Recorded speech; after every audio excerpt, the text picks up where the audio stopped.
Hey, what's up, guys? This is going to be a real quick response to Fiona.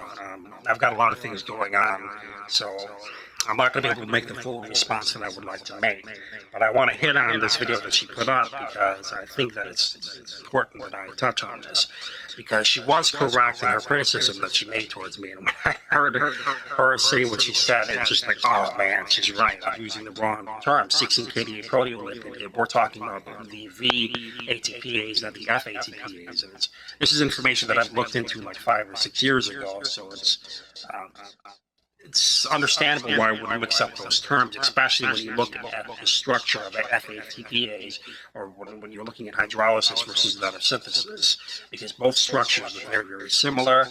And even, you got a C ring here with 16-kDa proteolipid versus that in the F-ATPase structure, or F-ATPase, when you're looking at the ATP synthase structure with, the subunit 9 or just proteolipid. So the terminology is very similar, with the same C ring over here with 3 different proteolipids versus that of the 10 to 15 different protein subunits, and the C ring of the F-ATPase or the ATP synthase. And obviously, the distinction here, there's a clear distinction here between the mistake that's going on with me by using different terminology and yet speaking in the same context of the F-ATPase and the ATP synthase structure, which is that of the mistakes that Sam is making.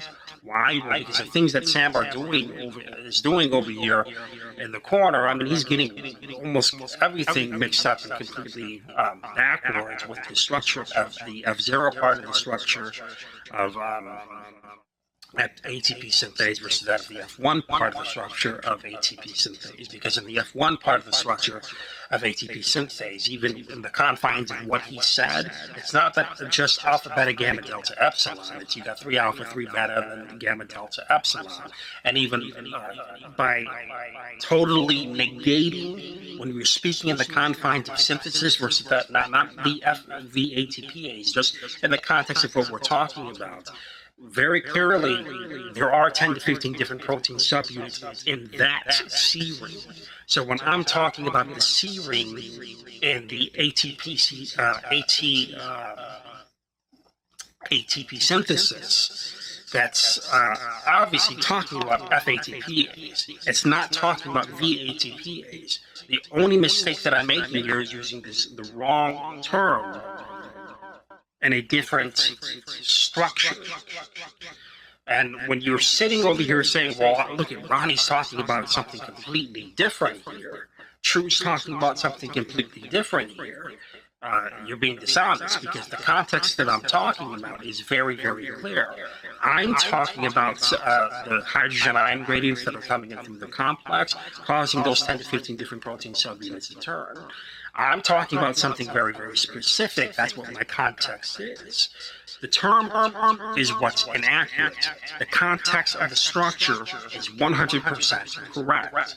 Sam, in the confines of the structure, the biological component that we're observing right here, he's getting everything mixed up and incorrect within that confines right there. So it's deceptive and misleading to try to throw everything out that I'm talking about based on very understandable mix-up of terminology when you compare the VA-ATPase and F-ATPase and their structures.